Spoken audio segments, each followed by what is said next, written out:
أما بعد فقد قال الله تبارك وتعالى في القرآن المجيد والفرقان الحميد أعوذ بالله من الشيطان الرجيم بسم الله الرحمن الرحيم وما أرسلناك إلا رحمة للعالمين وقال تعالى في موضع آخر لقد كان لكم في رسول الله أسوة حسنة لمن كان يرجو الله واليوم الآخر وذكر الله كثيرا وقال النبي صلى الله تعالى عليه وسلم خير الناس من ينفع الناس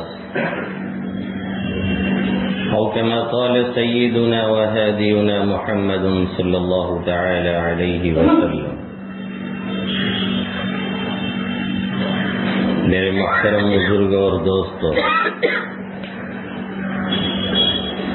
اور میرے غیور نوجوان ساتھیوں،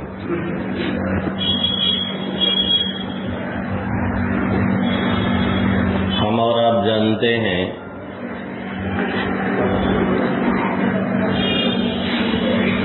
کہ اللہ کے حبیب صلی اللہ علیہ وسلم کے ذریعے سے ہمیں اور آپ کو ملی ہوئی شریعت اور ہمیں اور آپ کو ملا ہوا قانون اور نظام، یہ صبح قیامت تک کے لیے آقا مدنی صلی اللہ علیہ وسلم کی سیرت، آپ صلی اللہ علیہ وسلم کا طریقہ کار، یا آپ صلی اللہ علیہ وسلم کی ذاتی زندگی، وہ کوئی ایسی چیز نہیں ہے جو پرانی ہو جائے، اور کوئی ایسی چیز نہیں ہے جسے پھر پالش کر کے چمکانے کی ضرورت پڑے۔ وہ ہمیشہ اس میں وہی چمک دمک ہے، وہی رونق ہے جو پہلے دن تھی،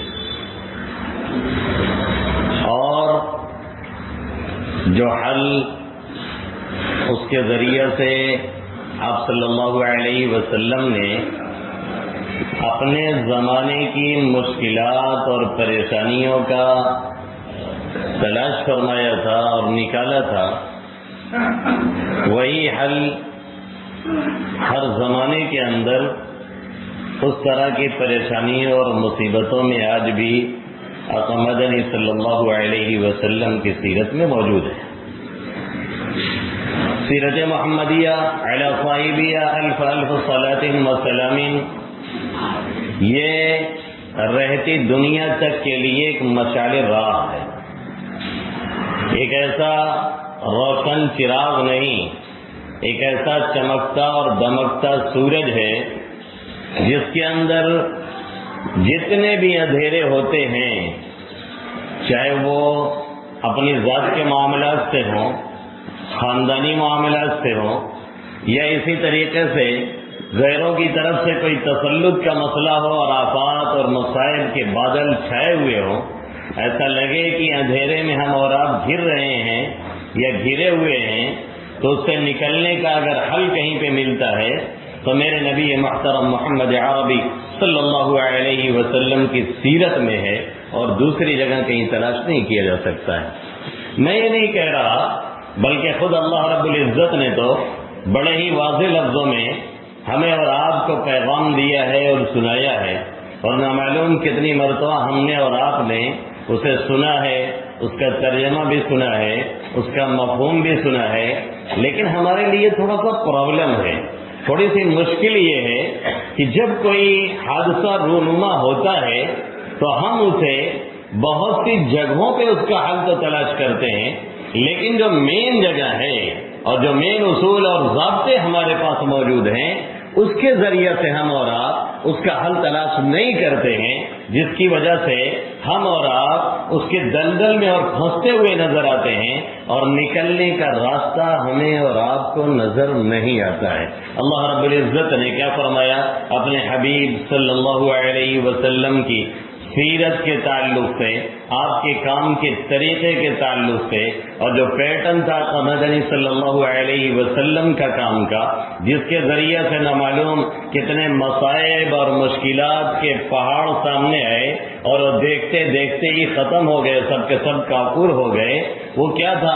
اللہ فرماتا ہے لَقَدْ كَانَ لَكُمْ فِي رَسُولِ اللَّهِ أُسْوَةٌ حَسَنَةٌ لقد كان لكم في رسول الله أسوة حسنة لمن كان يرجو الله واليوم الآخر وذكر الله كثيرا۔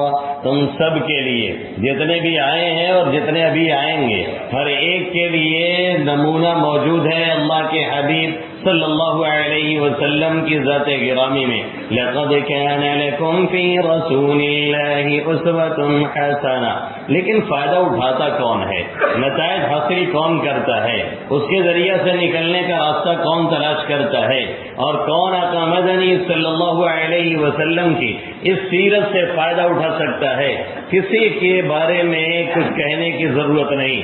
آگے اللہ خود فرماتا ہے لمن كان يرجو الله واليوم الآخر، اس شخص کے لیے ہے جو اللہ سے ملنے کی امید رکھتا ہے، جو آخرت کا قائل ہے، لائف آفٹر ڈیتھ کا قائل ہے، جو اس بات کا قائل ہے کہ ہمیں اللہ کے سامنے کھڑا ہونا ہے، جو اس بات کا قائل ہے کہ ہمیں اس کے سامنے جواب دہ ہونا ہے۔ وَذَكَرَ اللَّهَ كَثِيرًا، اور اللہ کو کثرت سے یاد کرتا ہے، اللہ کا ذکر کثرت سے کرتا ہے، ذکر اس کے زبان پہ جاری رہتا ہے۔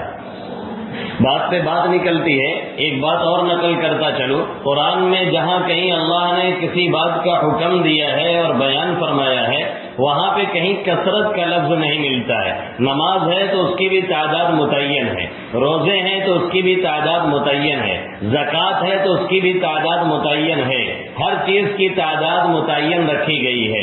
حج ہے تو سال میں ایک مرتبہ فرض ہے۔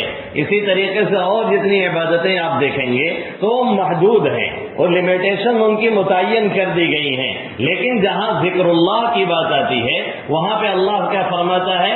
ذکر اللہ کثیرا، کہیں فرماتا ہے وسبحوہ بکرۃ واصیلا، کہیں فرماتا ہے واذکروا اللہ کثیرا لعلکم تفلحون، کہیں فرماتا ہے والذاکرین اللہ کثیرا والذاکرات، جو کثرت سے ذکر کرنے والے ہیں۔ اس سے پتہ یہ چلا کہ یہ ایک روحانی انرجی ہے جو ہر جگہ شامل ہونی چاہیے، اور جہاں سے یہ نکل جایا کرتی ہے وہاں صرف جثہ رہ جاتا ہے، مجسمہ رہ جاتا ہے، ایک خول رہ جاتا ہے، اور حقیقت کبھی وہاں پہ نظر نہیں آتی ہے، اور اس کام کا فائدہ ہمیں اور آپ کو نہیں ملتا ہے۔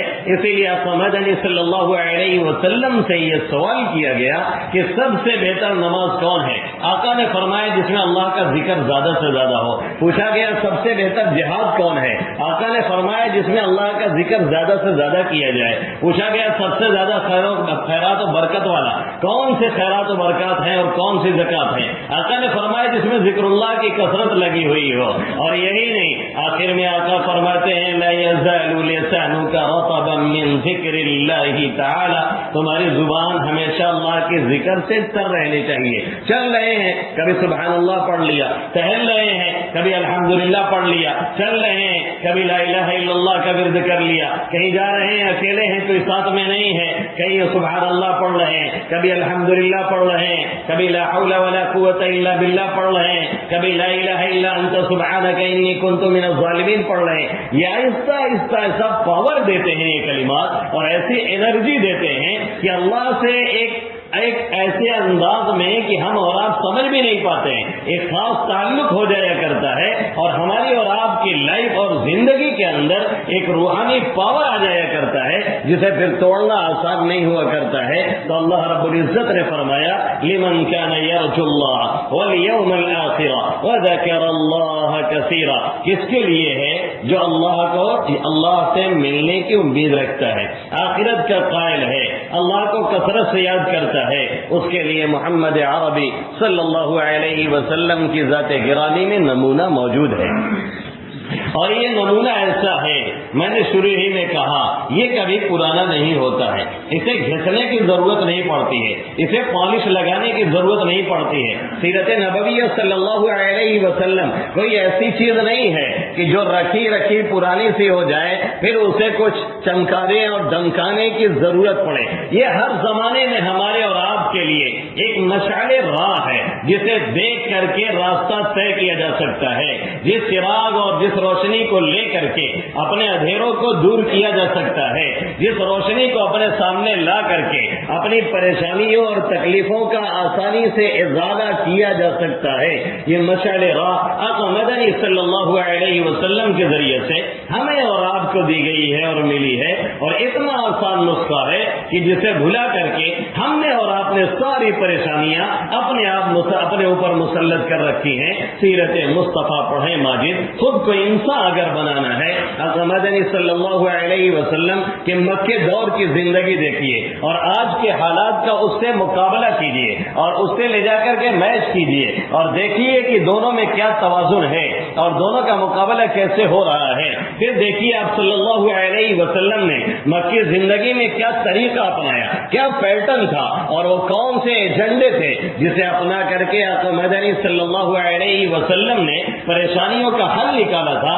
آج بھی وہی طریقے اپنا کر کے ہم اور آپ بہت ہی آسانی کے ساتھ اپنی مشکلات اور پریشانیوں کا حل نکال سکتے ہیں اور بہت آسانی کے ساتھ ہم اپنی پریشانیوں سے نکل سکتے ہیں۔ جو مکی دور ہے اور آج کا جو دور ہے اس میں بہت حد تک اگر دیکھا جائے تو ایسا لگتا ہے کہ دونوں دور میں کافی حد تک مشابہت ہے، ایک دوسرے سے ملتے جلتے ہیں۔ مکی دور میں صحابہ کرام رضوان اللہ تعالی علیہ اجمعین کی تعداد بہت معمولی ہے، آج کے اس دور میں بھی ہماری اور آپ کی تعداد بہت معمولی ہے۔ مکی دور میں آقا مدنی صلی اللہ علیہ وسلم اور آپ کے جانثار صحابہ کرام رضوان اللہ تعالی علیہ اجمعین کی تعداد کے باوجود حالت یہ ہے کہ اسباب کے لحاظ سے بھی وہ لوگ کمزور ہیں، اسباب بہت زیادہ ان کے پاس موجود نہیں ہیں۔ اور تھرڈ پوائنٹ یہ ہے کہ مکی زندگی میں کفار کی طرف سے نامعلوم کتنی پریشانیوں کا سامنا ہے، ایک نہیں، ایک کمر چند انجم گھنی بغلیاں،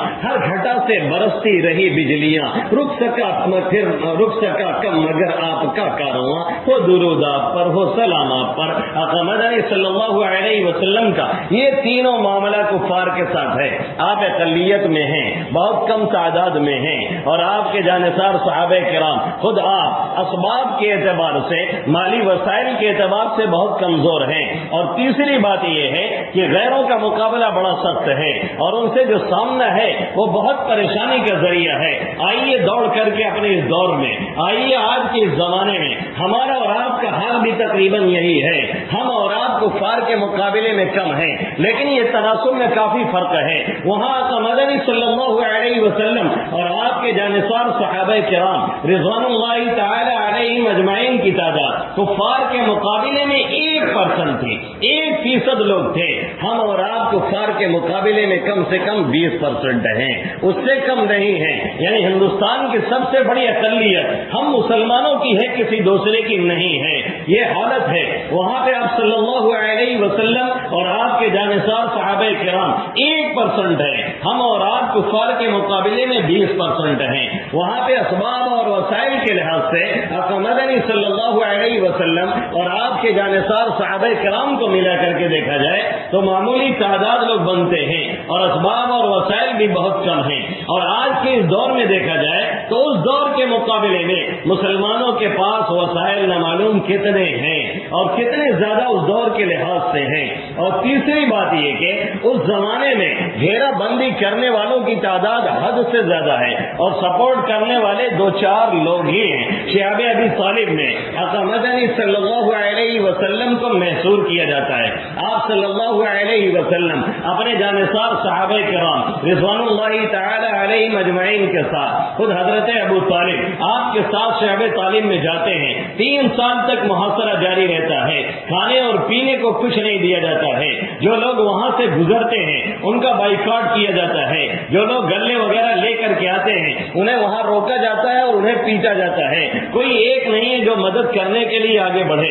بہت بیچارہ کوئی ہے تو بہت خفیہ طور سے کچھ پہنچانے کی کوشش کرتا ہے. نتیجہ یہ نکلتا ہے کوئی درخت کی جڑ کھا رہا ہے, کوئی پتے کھا رہا ہے, کوئی ایسے چمڑے بھی استعمال کر رہا ہے جس پہ پیشاب لگا ہوا ہے, اسے دھو کر کے بھی اسے استعمال کرنا پڑا. جن کی زبانوں نے شاید کبھی سوچا بھی نہیں ہوگا کہ اس طرح سے ہمیں کرنا پڑے گا اور چکھنا پڑے گا. یہ حالات تھے اس زمانے کے.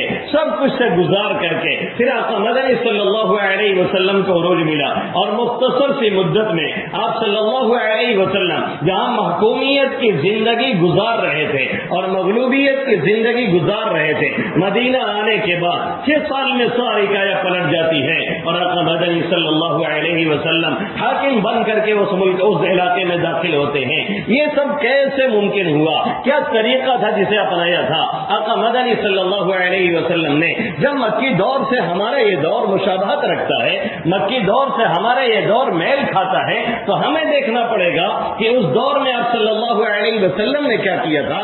ہمیں وہی طریقہ اپنانا پڑے گا, ہمیں وہی پیٹرن اختیار کرنا پڑے گا, ہمیں وہی طریقہ اختیار کرنا پڑے گا. تب جا کر کے ہم اور آپ نکل سکیں گے. کیونکہ ہمارے لیے یہ اسوہ اور نمونہ اس لیے نہیں ہے کہ طاقوں پہ کوئی کتاب لا کر کے رکھ دی جائے اور سیرت کے تعلق سے کوئی کتاب گلدستے سیرت کے نام پہ لا کر کے سجا لیا جائے, بلکہ ضرورت اس بات کی ہوتی ہے اس کا باریکی سے مطالعہ کیا جائے. ضرورت اس بات کی ہوتی ہے کہ ہم اور آپ اسے پڑھ کر کے اس میں اپنی زندگی کے تعلق سے جھانک کر کے کوئی حل نکالنے کی کوشش کریں اور اپنے آپ کو آگے بڑھانے کی کوشش کریں. اس زمانے میں آپ صلی اللہ علیہ وسلم نے جن باتوں پہ عمل کیا وہ نکاتی ایجنڈا آقا مدنی صلی اللہ علیہ وسلم کا مکہ میں تھا. 3 باتیں بنیادی تھی جس پر عمل کر کے آپ صلی اللہ علیہ وسلم نے اپنے آپ کو نکالا ہے اور ابھارا ہے اور اپنے صحابہ کرام کو بھی عروج بخشا ہے. اور پہلی چیز اس میں کیا ہے؟ وحدت, اجتماعیت, اتحاد. اس کا لحاظ کیا آپ صلی اللہ علیہ وسلم نے کہ کبھی بھی ہماری وحدت پارا پارا نہ ہونے پائے, کبھی بھی لوگ انتشار کا شکار نہ ہونے پائے. آپ مکی زندگی اٹھا کر کے دیکھ لیجئے, صحابہ کرام کی تعداد معمولی سی ہے, لیکن تاریخ میں کوئی ایک واقعہ ایسا نہیں مل سکتا ہے کہ صحابہ میں آپس میں انتشار پیدا ہوا ہو, صحابہ میں آپس میں تفرقہ اور تقسیم پیدا ہوا ہو, صحابہ میں آپس میں کسی مسئلے کو لے کر کے اتنی کھینچا تانی ہو گئی ہو کہ ایک دوسرے کے خلاف کھڑے ہو گئے ہوں. امپاسبل, یہ بات ناممکن تھی, ناممکن تھی, ہو ہی نہیں سکتا تھا. صحابہ کرام کا جسد واحد, ایک جسم اور ایک جان کی طرح سے تھے. اور جو قوم اس طرح سے رہتی ہے اور جس قوم کے اندر اتحاد اور اتفاق برقرار رہتا ہے وہ کتنے ہی معمولی ہو, اسے کوئی طاقت اپنی جگہ سے آسانی سے ٹلا نہیں سکتی ہے, آسانی سے ہلا نہیں سکتی ہے. آقا مدنی صلی اللہ علیہ وسلم نے ان کے اندر اتحاد کے تعلق سے وہ شراب کہن پلائی تھی جس کی وجہ سے ان کے اندر اتحاد اور اتفاق کے معاملے میں اتنا زیادہ ایک دوسرے سے لگاؤ اور پیار ہو گیا تھا. کوئی فارس کا ہے, کوئی روم کا ہے, کوئی عراق کا ہے, کوئی کہیں کا رہنے والا ہے, لیکن دلوں میں اتنا جوڑ ہے کہ کسی بھی میٹر اور مسئلے کو لے کر کے ایک دوسرے سے الگ ہو جائیں یہ ناممکن ہے. 1000 کوششیں ان کو توڑنے کی کوشش کی گئی لیکن انتشار کہیں آ نہیں سکتا ہے. اور آپ دیکھتے ہیں جب تک انتشار رہتا ہے تب تک لوگ 3, 13, 12 بانٹ رہتے ہیں. جو چاہتا ہے انہیں کیپچر کرتا ہے, جو چاہتا ہے انہیں شکار بناتا ہے. یہ دھاگے اگر الگ الگ ہوتے ہیں, ایک معمولی سا بچہ بھی اسے توڑ کر کے پھینک دیا کرتا ہے, وہی دھاگے پیرو کر کے جب اسے معمولی نہیں موٹی سی رسی بنا دی جاتی ہے تو کئی لوگ مل کر کے توڑنا چاہتے ہیں تو بھی اسے توڑ نہیں پاتے ہیں. اسی لیے اللہ کے حبیب صلی اللہ علیہ وسلم نے فرمایا کہ ہمیشہ اس کا خیال ہونا چاہیے کہ آپس میں میل ملاپ برقرار رہے. اور اسی اصول اور ضابطے کی طرف قرآن مقدس میں اللہ رب العزت نے اس آیت کریمہ میں پیغام دیا, وَاعْتَصِمُوا بِحَبْلِ اللَّهِ جَمِيعًا وَلَا تَفَرَّقُوا وَاعْتَصِمُوا بِحَبْلِ اللَّهِ جَمِيعًا وَلَا تَفَرَّقُوا. اللہ کی رسی کو مضبوطی سے تھام لو اور تفرقہ مت اختیار کرو. ایک اصول اور ضابطہ تو یہ دیا کہ قرآن سے اپنا تعلق تعلق مضبوط کرو، قرآن کو سینے سے لگاؤ، قرآن کو پڑھنے کی کوشش کرو اور اسے سمجھنے کی کوشش کرو۔ کوئی سمجھانے والا نہیں مل رہا ہے پھر بھی بیٹھ کر کے کہو اے میرے مولا جو کچھ تو نے لکھا ہے سب کچھ برحق ہے، تو سکھانے والا ہے، تو سمجھانے والا ہے، کوئی ایسا ذریعہ پیدا کر جس کے ذریعے سے میں بھی سیکھوں اور میں بھی سمجھوں اور میں بھی اس پر عمل کروں۔ جب امت اس لائن پہ آئے گی تو اتحاد میں مضبوطی آئے گی، پھر انتشار نہیں آئے گا۔ وَاعْتَصِمُوا بِحَبْلِ اللَّهِ جَمِيعًا وَلَا تَفَرَّقُوا، اور انتشار مت پیدا کرو۔ انتشار کسی صورت میں نہیں آنا چاہیے، خاص طور سے مسلکی باتوں کو ہوا دے کر کے یا اس طرح کی باتیں کر کے یا اس طرح کی چیزوں کو ابھار کر کے کبھی بھی انتشار کا ہوا نہیں دینا چاہیے۔ ہر ایک کا احترام ضروری ہے، ہر ایک کی تعلیم کا احترام ضروری ہے۔ جو باتیں ہوں وہ دائرے میں رہ کر کے ہوں تاکہ کوئی بلوا نہ کھڑا ہونے پائے، اور اتحاد کی جو لڑی ہے اس میں کبھی ٹوٹ پر نہ آنے پائے اور انتشار کا شکار نہ ہونے پائے، اور اس پہ ہمیشہ شکریہ ادا کیا جائے جو اتحاد پیدا ہوتا ہے۔ آج یہ غیروں کی دین ہے کہ آج مسلم امت خاص طور سے ہندوستان میں ایک پلیٹ فارم میں نظر آتی ہے۔ یہ غیروں کی دین ہے جس نے لا کر کے ہمیں اور آپ کو تقریباً ایک پلیٹ فارم میں لگا دیا ہے۔ یہ اللہ کا شکر ہے اور ان منحوسوں کا بھی شکر ہے جس کے ذریعے سے امت کو نہ چاہتے ہو بھی ایک پلیٹ فارم پہ آنا پڑا۔ اللہ نے کہا تھا اذکروا نعمت اللہ علیکم اذ کنتم اعداء فألف بین قلوبکم فاصبحتم بنعمتہ اخوانا۔ ہم نے جو اتحاد تمہیں دیا ہے، ہم نے جو مودت دی ہے، ہم نے جو اخوت دی ہے، ہم نے جو ایک دوسرے سے تعلق مضبوط کیا ہے، اس پہ اللہ کا شکریہ ادا کرتے رہا کرو۔ یہ چیز بہت اہمیت کی ہے۔ یہ جس ملک سے نکلتی ہے اور جس قوم سے نکلتی ہے اسے تباہی سے کوئی نہیں روک پاتا ہے، اور جس قوم میں یہ چیز آ جاتی ہے اسے کوئی مائی کا لال تباہ اور برباد آسانی سے نہیں کر پاتا ہے۔ اس لیے اللہ نے فرمایا وَاعْتَصِمُوا بِحَبْلِ اللَّهِ جَمِيعًا وَلَا تَفَرَّقُوا، اتحاد کو کبھی ہاتھ سے مت جانے دو۔ یہ پہلا طریقہ تھا جسے آپ صلی اللہ علیہ وسلم نے مکہ کی زندگی میں اپنایا ہوا تھا۔ اور یہی نہیں، جو لوگ اسلام قبول کرتے تھے، جو لوگ دین میں آتے تھے، ان کی ایسی تربیت کی جاتی تھی، ایسی دیکھ ریکھ کی جاتی تھی، ان کے اندر ایسی تربیت کر کے انہیں ایسا سازگار ماحول فراہم کیا جاتا تھا کہ وہ بھی آ کر کے ایسے ہی مل جایا کرتے تھے۔ کیا مجال ہے کہ غیروں کے وہ علیہ کار بن جائیں؟ کیا مجال ہے کہ وہ اس طرح کی کوئی حرکت کریں جس سے مسلمانوں کو نقصان پہنچے؟ یہ ہو نہیں سکتا تھا۔ یا مدنی صلی اللہ علیہ وسلم کے کام کا مکہ میں پہلا طریقہ یہ تھا، پہلا ایجنڈا یہ تھا کہ امت کی اجتماعیت پارا پارا نہ ہونے پائے، امت کا اتحاد ٹوٹنے نہ پائے۔ اور دوسرا طریقہ یہ تھا، پہلا طریقہ وحدت ہے اور دوسرا طریقہ دعوت ہے، یعنی دین کی دعوت دینا۔ اور یہ دعوت کیا ہے؟ پہلے اپنے لوگوں میں اصلاح اعمال کی دوڑ کر کے، محنت کر کے، پوری لگن کے ساتھ اور اللہ سے بار بار فریادی بن کر کے، اللہ سے یہ کہہ کر کے کہ لوگوں کو سنوارا جائے، لوگوں کو سمجھایا جائے، لوگوں کو بتایا جائے ان کے اندر جو خرابیاں ہیں، معاشرے میں جو رسومات جڑ پکڑ رہی ہیں اور سنت سے جو ہمارا بغاوت کر رہے ہیں، شادی بیاہ کے موقع پہ اور خوشی کے موقع پہ یا غمی کے موقع پہ ان کو لا کر کے اس طریقے پہ رکھا جائے جس طریقے پہ میرے نبی محترم محمد عربی صلی اللہ علیہ وسلم چھوڑ کر کے گئے تھے۔ اصلاح کے نام پہ واقعی اصلاح کی جائے، اصلاح کے نام پہ افساد کا کام نہ کیا جائے۔ اپنے لوگوں میں جو برائیاں جڑ پکڑی ہیں اسے کھرد کے نکالنے کی کوشش کی جائے۔ اور دعوت کا دوسرا طریقہ یہ ہے کہ غیروں میں پہنچ کر کے ان کو ایمان کے بارے میں بتایا جائے۔ یہاں پہ مسلمان ہزاروں سال سے رہتے ہیں لیکن ہم بھی مجرم ہیں، آپ بھی مجرم ہیں کہ ہم نے کبھی غیروں کو اپنی اسلامی تعلیمات کے تعلق سے صحیح طریقے سے بتانے کی کوشش نہیں کی اور سمجھانے کی کوشش نہیں کی۔ نتیجہ یہ نکلتا ہے اگر ہمارے پڑوس میں کوئی غیر مسلم رہتا ہے اور اذان ہوتی ہے جو وحدت کا پیغام دیتی ہے، جو اتحاد کا پیغام دیتی ہے، جو سکون کا پیغام دیتی ہے، جو اطمینان کا پیغام دیتی ہے، جو اللہ کی وحدانیت کا پیغام دیتی ہے، جب یہ اذان چلتی ہے چونکہ ہم نے غیر کو سمجھایا اور بتایا نہیں، اس لیے وہ بیچارہ سمجھتا ہے کہ جہاد کا اعلان ہو رہا ہے، وہ سمجھتا ہے مارنے اور کاٹنے کی جگہ بلایا جا رہا ہے، وہ سمجھتا ہے اس کے ذریعے سے یہ لوگ خرافات رکھنے کی ترکیب کرتے ہیں اور سمجھتے نہیں ہیں، بلکہ اب تو کہنے بھی لگے ہیں یہ ان کی کمی نہیں، ہماری اور آپ کی کمی ہے۔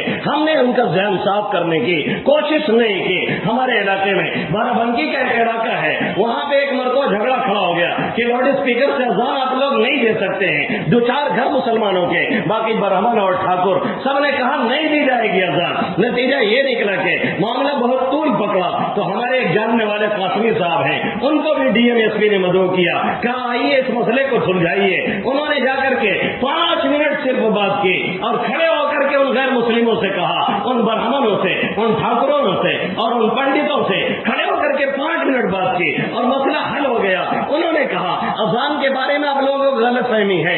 اذان ہوتی کیا ہے؟ اس کے ذریعے سے لوگوں کو بلایا جاتا ہے عبادت کے لیے، پرارتھنا کرنے کے لیے، اور جب اذان ہوتی ہے تو شیطان علاقے سے بھاگ جاتا ہے، بھوت نکل کے چلا جاتا ہے، بھوت پریت وہاں نہیں آتا ہے، آپ کے بچے سکون میں رہیں گے، آپ کا علاقہ سکون میں رہے گا، لوگوں کے اوپر ٹونا کرتب نہیں ہوگا اور لوگوں کے اوپر شیطان بسیرا نہیں کرے گا، آپ کے بچے سیف رہیں گے، آپ لوگ محفوظ رہیں گے. اذان اس لیے دی جاتی ہے، اذان خرافات کے لیے نہیں دی جاتی. 5 منٹ میں سب کو بات سمجھ میں آ گئی. کہنے لگے 2 نہیں 4 نہیں 8 لاؤڈ اسپیکر لگائیے، ہم کو کوئی اعتراض نہیں ہے. پہلے ذہن صاف کیجیے ان کا. دعوت کا یہ دوسرا طریقہ ہے، اور دعوت کا تیسرا طریقہ یہ ہے کہ ہماری جو تعلیمات کو مس کر کے اور بگاڑ کر کے سوشل میڈیا کے ذریعے سے پیش کیا جاتا ہے. یہ ہماری جو 1000 سالہ تاریخ ہے ہندوستان کی، اس کو جو غلط طریقے سے کچھ تنظیمیں پیش کرتی ہیں، اس کو صحیح طریقے سے ہمیں صحیح رخ پہ اس کو بتانے اور سمجھانے کی ضرورت ہے، اور لوگوں کو دکھانے کی ضرورت ہے کہ ہماری تاریخ کیا ہے، ہم نے ہندوستان کو دیا کیا ہے. ہم نے حکومت کی ہے تو اس کو سونے کی چڑیا بنایا تھا، اور سونے کی چڑیا کو لوٹنے والے انگریز یا ان کے اولادیں ہیں. ہم نے الحمدللہ ہندوستان کو لوٹا نہیں، جو کچھ ہم نے کیا ہندوستان کی ترقی کے لیے کیا تھا. آج بھی جس روڈ پہ لوگ چلتے ہیں گجرات سے لے کر کے کسی علاقے تک، وہ ہمارے ایک بادشاہ سلطان محمود محمد الگجراتی کا بنوایا ہوا پہلا روڈ تھا، کسی دوسرے نے نہیں بنایا تھا. اس کو بتانے اور سمجھانے کی ضرورت ہے، برین واش کرنے کی ضرورت ہے، تاکہ جو زہر گھولا جا رہا ہے وہ زہر نکل جائے. کیونکہ اس زمانے میں آقا مدنی صلی اللہ علیہ وسلم اور صحابہ کرام کے پیچھے پڑنے والے نہ معلوم کتنے تھے، حمایت کرنے والے 2-4 تھے. آج تو الحمدللہ ہمارے اور آپ کی حمایت کرنے والے لاکھوں نہیں کروڑوں غیر مسلم بھائی ہیں. کچھ مخالف ہیں جو زہر بو رہے ہیں، ورنہ اکثر تو ذہن کے صاف لوگ ہیں، خاص طور سے جو برہمن واد کے تلے دبے ہیں، SC ST کے لوگ، ان کو اگر صحیح طریقے سے بتایا جائے اور یہ سمجھایا جائے ہمارے یہاں مساوات ہے، ہمارے یہاں عدل ہے، ہمارے یہاں انصاف ہے، ہمارے یہاں مسجدوں میں چاہے شاہ ہو، چاہے فقیر ہو، چاہے باس ہو، چاہے اس کا غلام ہو، جب آتے ہیں تو ایک سب میں کھڑے ہوتے ہیں. ایک سب میں کھڑے ہو گئے محمود ایاز، نہ کوئی بندہ رہا نہ کوئی بندہ رہا، بندو صاحب و محتاج و غنی ایک ہوئے، تیرے دربار میں پہنچے تو سبھی ایک ہوئے. ہمارا اسلام یہ مساوات سکھاتا ہے، عدل سکھاتا ہے، برابری دیتا ہے. چل کے دیکھو مکہ کے اندر ایک لباس ہے، ایک نعرہ ہے، ایک طریقہ ہے، ایک مقام ہے، سب اسی رنگ میں رنگے ہیں، کوئی ذات پات کا لحاظ نہیں، سب برابری کے ساتھ اس طرح سے چلتے ہیں. اگر یہ پیغام غیروں میں دیا گیا ہوتا آج ہماری اور آپ کی یہ حالت نہ ہوتی. آج سے اگر ہم دینا شروع کریں تب بھی پلٹ سکتے ہیں. یہ دوسرا طریقہ تھا، ایک تو وحدت، دوسرے دعوت، تیسرا طریقہ کام کا. آقا مدنی صلی اللہ علیہ وسلم کا مکہ کے اندر کیا تھا؟ وہ خدمت خلق، لوگوں کے کام آنا، اپنا ہو کہ پرایا، اپنا ہو کہ غیر، لوگوں کے کام آنا، بڑھ چڑھ کے لوگوں کی خدمت کرنا. اللہ کے حبیب صلی اللہ علیہ وسلم کے اوپر جب وحی الہی نازل ہوتی ہے، کیونکہ واقعہ لمبا ہے اور وقت کم ہے، میں اسے بہت شارٹ کر کے بتاتا ہوں. آقا مدنی صلی اللہ علیہ وسلم لوٹ کر کے غار حرا سے آتے ہیں، فرماتے ہیں خشیت علی نفسی، مجھے اپنی جان کا خطرہ ہے، لگتا ہے یہ بوجھ اٹھا نہیں پاؤں گا، لگتا ہے جان چلی جائے گی. یہ تو بڑی عجیب کیفیت ہو گئی. زملونی زملونی، مجھے چادر اڑھاؤ، مجھے کمبل اڑھاؤ، مجھے جوڑی لگ رہی ہے.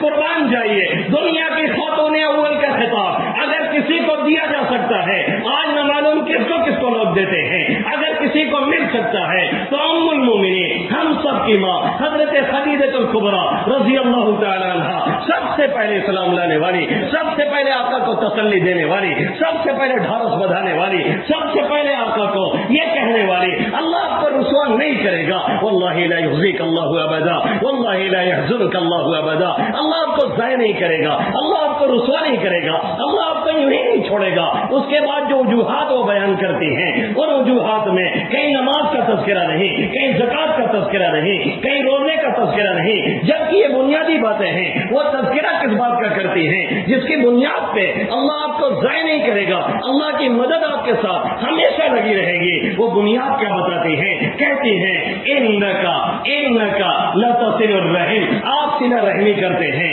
آپ رشتوں کو جوڑتے ہیں. کوئی توڑتا ہے آپ اسے جوڑنے کا کام کرتے ہیں. دوسرا پوائنٹ کیا بتاتی ہے؟ وتحمل الکل, آپ بوجھ اٹھاتی ہیں. کوئی بیچارہ پریشان ہے, کوئی بوجھ لے کر کے پریشان ہے, کوئی بوڑھا ٹھیلا جا رہا ہے, گرنے کے قریب ہے, آپ اسے سنبھالا دیتے ہیں, آپ اس کے کام آتے ہیں, آپ اس کا بوجھ اٹھاتے ہیں. یہ ہمارے جوانوں کی طرف سے نہیں, یہ ہماری طرف سے نہیں. کوئی بوڑھا ٹھیلا سامان لے کے جا رہا ہوتا ہے, ہم پلی اور چوراہے پہ بیٹھ کے مزہ لے رہے ہوتے ہیں اور اس کے گرنے اور لڑکنے کا انتظار کرتے ہیں. جب وہ گرتا ہے ہم چند نوجوان تالی پیٹ پیٹ کے ہنستے ہیں. ارے کیا بھول جاتے ہیں ہمارا بھی یہی وقت آنے والا ہے, ہم بھی اسی عمر پہ پہنچیں گے, پھر کوئی مزہ لے گا, ہمیں بہت مرچیں لگیں گی اور بہت برا لگے گا. تو تصل الرحم وتحمل الکل, آپ بوجھ اٹھاتے ہیں. وتقری الضیف, آپ مہمان نوازی کرتے ہیں. مہمان نوازی اتنی اعلیٰ درجے کی کہ ہمیں وہ واقعہ یاد نہیں جو یہودی آیا تھا آپ کا مہمان بن کے, کیونکہ وہ مہمان تھا. آقا مدنی صلی اللہ علیہ وسلم نے اپنے گھر پہ ٹھہرایا, اپنے ہاتھوں سے اسے کھلایا اور پلایا اور اس نے زیادہ کھا لیا. نتیجہ یہ نکلا کہ رات میں اسے قضاء حاجت کی ضرورت پڑی, وہیں گھر میں گندگی کر کے بستر خراب کر کے وہ واپس چلا جاتا ہے. آقا مدنی صلی اللہ علیہ وسلم کا جگر تو دیکھیے, ہم اور آپ اسی امتی ہیں, اسی کے ماننے والے ہیں. ہم کہاں پہنچے؟ میرا نبی کس مقام کا ہے؟ سید الکونین, سید الاولین والآخرین محمد عربی صلی اللہ علیہ وسلم اٹھتے ہیں, اس کا راز فاش نہیں کرتے ہیں, خاموشی سے اس گندگی کو صاف کرنے میں لگ جاتے ہیں. وہ قضاء حاجت کر کے بھاگ جاتا ہے, خاموشی سے نکل جاتا ہے. آقا اس کی صفائی میں فجر سے پہلے لگے ہوئے ہیں. اس کی تلوار چھوٹ گئی تھی, بعض روایتوں میں یا کوئی افسلات چھوٹ گیا تھا, وہ اسے پھر راستے میں یاد آیا, وہ لینے کے لیے واپس آتا ہے. دیکھتا ہے دونوں جہاں کا سردار محمد عربی صلی اللہ علیہ وسلم اپنے ہاتھوں سے اس کی گندگی صاف کر رہے ہیں. نتیجہ یہ نکلتا ہے وہ کلمہ پڑھ کر کے اسلام قبول کر لیتا ہے. یہ میرے نبی کی خدمت ہے. وتقری الضیف, آپ مہمان نوازی کرتے ہیں. وتحمل الکل, آپ بوجھ اٹھاتے ہیں. وتکسب المعدوم, آپ نادار کی کمائی کا ذریعہ بنتے ہیں. کوئی مفلس ہے, کوئی غریب ہے, کوئی بیچارہ نادار ہے, کوئی لاچار ہے, کوئی مجبور ہے, آپ اسے سپورٹ دیتے ہیں, کمانے کا کوئی ذریعہ بنواتے ہیں, کوئی طریقہ پیدا کرتے ہیں. آپ کریٹو مزاج رکھتے ہیں, دنیا میں امکانات کے ذریعہ بہت ہیں, آپ کچھ نہ کچھ کر کے دکھا دیتے ہیں. یہ ہر نادار کے لیے آپ کا کام ہے. آج کسی کی غربت ہوتی ہے, ہمیں مزہ ملتا ہے, کسی کا چولہا بجھتا ہے تب ہمارا چولہا جلتا ہے, کسی کو پریشانی آتی ہے تب ہم خوشی کا اظہار کرتے ہیں. یہ ہماری بربادی کے سب سے بڑی علامت ہے کہ ہم نے لوگوں کا کام آنا چھوڑ دیا ہے. آقا مدنی صلی اللہ علیہ وسلم کے تعلق سے جتنی باتیں بتائی جا رہی ہیں سب خدمت خلق کے تعلق سے ہیں. یہی نہیں, اللہ کے حبیب صلی اللہ علیہ وسلم نے فرمایا خیر الناس من ينفع الناس, سب سے بہتر وہ شخص ہے جو لوگوں کو نفع پہنچائے, مسلمانوں کو نہیں, اپنے لوگوں کو نہیں, اپنے خاندان کو نہیں, اپنی برادری کو نہیں, پورے لوگوں کو پہنچائے. چاہے وہ مسلمان ہو, چاہے وہ یہودی ہو, چاہے وہ برہمن ہو, چاہے SC ST سے تعلق ہو, چاہے نصرانی ہو, کسی اور مذہب کا ماننے والا ہو, حتیٰ کہ آپ کے بغل میں رہنے والا, چاہے وہ جنسنگی ہے, پھر بھی اس سے لڑائی ہے, لیکن اگر وہ بھوکا سو گیا, آپ کا پڑوسی تھا, کل قیامت میں اللہ پوچھے گا کیوں اسے بھوکا سونے دیا, آپ پہلے اس کا حساب دے. تو کھا کر کے سو رہا تھا, اس کے بچے نے, اس کے بغل میں بچہ بلک بلک کے رویا تھا, اس کے پاس پلانے کے لیے دودھ نہیں تھا, اس کے پاس کھلانے کے لیے سامان نہیں تھا, اور تو بغل میں دھما چوکڑی اڑا رہا تھا اور کھانے بچا بچا کر کے تو نالیوں میں ڈال رہا تھا, اور بغل میں تیرا پڑوسی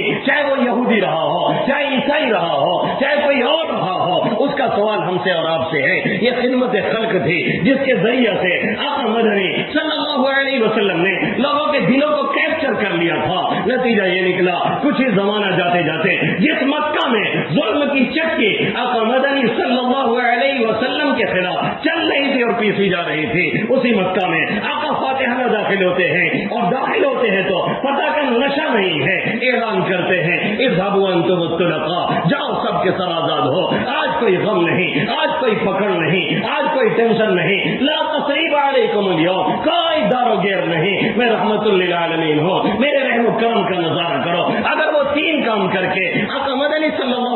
وسلم نے مکہ کا نقشہ پلٹ دیا تھا، کیا ہم اور آپ یہ 3 کام کر کے ہندوستان کا نقشہ نہیں پلٹ سکتے ہیں؟ نمبر 1 وحدت، نمبر 2 دعوت، نمبر 3 خدمت خلق۔ میں مانتا ہوں لائف بہت بزی ہے، میں مانتا ہوں ہر ایک اپنی ضروریات میں بہت مشغول ہے، میں مانتا ہوں ہمارے اور آپ کے نہ معلوم کیسے کام ہیں کہ ہمارے یہاں برکت کاموں میں نظر نہیں آتی ہے، لیکن پھر بھی 5-10 منٹ میرے نوجوانوں اگر خدمت خلق کے نام پہ نکال لو اور لوگوں کے کام آنا شروع کر دو، اپنا ہے پرایا یہ مت دیکھو، جو بھی کر سکتے ہو، جس کے ساتھ کر سکتے ہو، 5 روپے کی مدد کر سکتے ہو وہ کرو، کسی کا بوجھ اٹھا سکتے ہو وہ اٹھاؤ، کچھ نہیں کر سکتے ہو بیٹھ کر کے 2 منٹ اپنے لیے اور لوگوں کے لیے اللہ سے کہہ تو سکتے ہو وہی کرو، انشاءاللہ تعالی ایک نیا انقلاب اور ایک سرخ انقلاب اس ہندوستان کے اندر اور اس اسٹیج سے میں کہتا ہوں پورے چیلنج کے ساتھ ہمیں اور آپ کو دیکھنے کو ملے گا۔ شرط یہ ہے یہ 3 کام ہم اور آپ اپنا لیں۔ نمبر 1 وحدت، اتحاد ہمیشہ برقرار رکھیں، بلا وجہ کی باتوں میں اپنے آپ کو الجھانے کی کوشش نہ کریں۔ نمبر 2 دعوت دیں، اپنوں میں دعوت دیں، غیروں میں دعوت دیں، ان لوگوں کو بھی جو غلط طریقے سے پروپیگنڈے کرتے ہیں سلجھے ہوئے انداز اور زبان میں۔ اور اس کے بعد خدمت خلق جس نے بھی اپنایا ہے اسے ترقی سے کوئی روک نہیں سکا، اور جس نے چھوڑ دیا ہے اسے نیچے جانے سے بھی کوئی روک نہیں سکا۔ آج دنیا میں سب سے زیادہ اگر لوگوں کی خدمت کرتے ہیں اور کام آتے ہیں تو عیسائی ہیں، اسی لیے کوئی ان کو روک نہیں پا رہا ہے، اور سب سے زیادہ کمی اگر کہیں بھی ہے تو امت محمدیہ صلی اللہ علیہ وسلم کے اندر ہے، جن کا نبی سب سے بڑا خادم تھا امت کا، وہی سب سے زیادہ ترک کیے ہوئے ہیں۔ اللہ مجھے بھی ان چند باتوں پہ عمل کرنے کی توفیق نصیب فرمائے، آپ سبھی حضرات کو آمین یا رب العالمین۔ وما علینا الا البلاغ المبین۔ درود شریف پڑھ لو۔